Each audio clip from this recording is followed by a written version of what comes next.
You'll be fine as long as you're a full-time employee. Land a job and you're set for life. Have you ever heard those words? But in reality, you're working overtime every day, exhausted in mind and body. Your salary barely increases. Layoffs are becoming normal.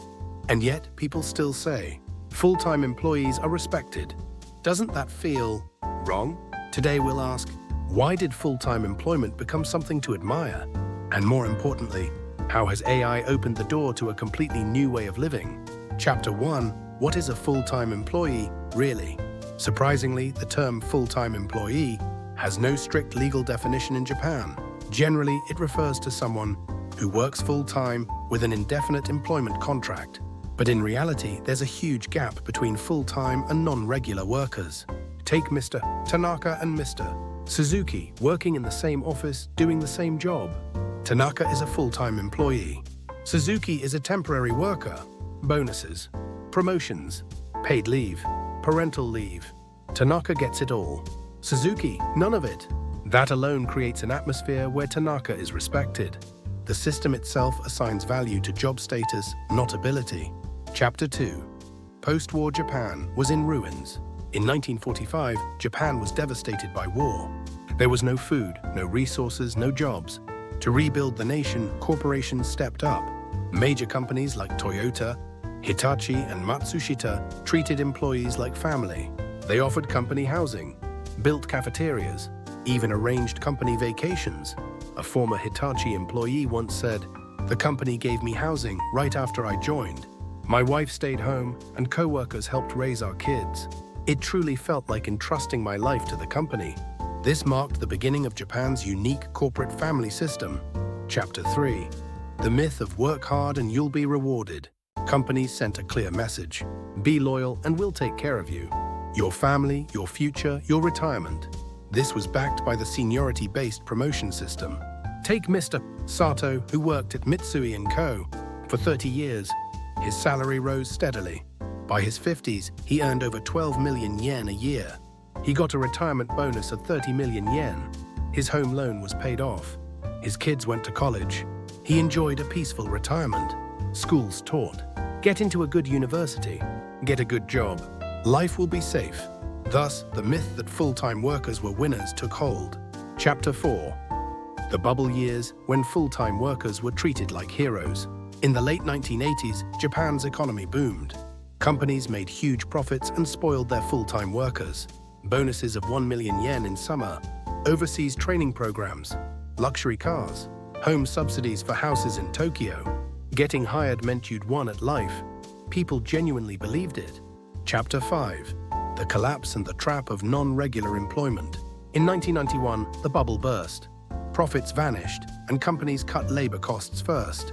But firing full-time employees was difficult, so they began hiring contract workers instead.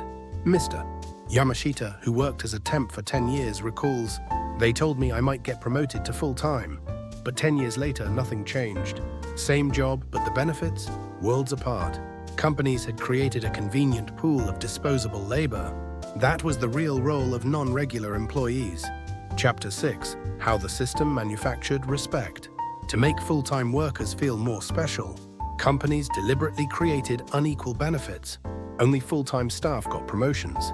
Only they received proper training. Only they got full access to benefits. Ms. Saito, a longtime temp, said, "It felt like there was a caste system inside the company. You weren't judged by your work, but by your contract."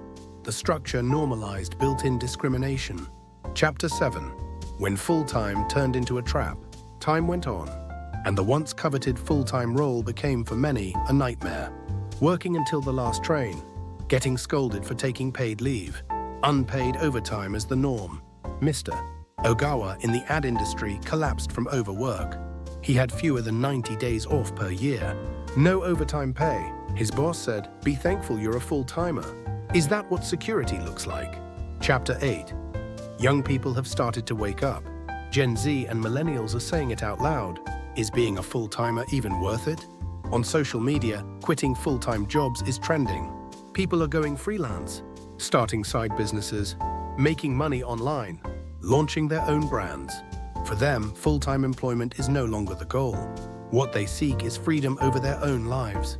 Chapter 9. But there are still benefits to full-time work.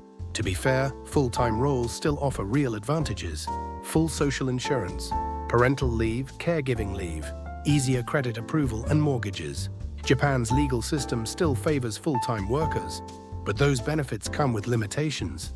And in return, you sacrifice flexibility and control. Chapter 10. Even companies admit it.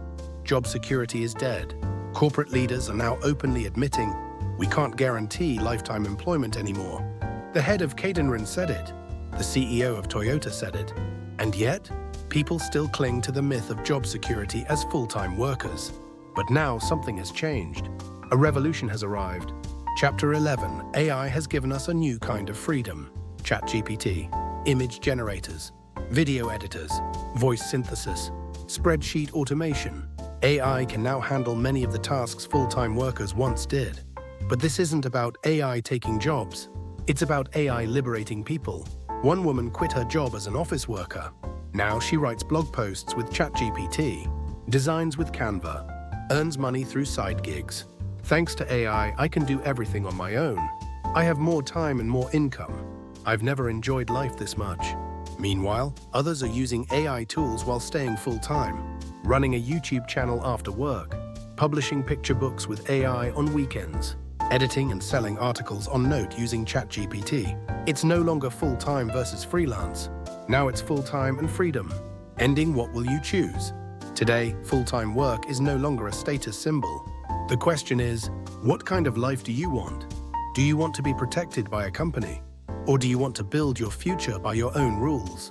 AI hasn't destroyed the full-time system. It's simply given us more freedom to choose. Being full-time isn't what makes you great. Choosing your own way to live, that's what makes you truly strong.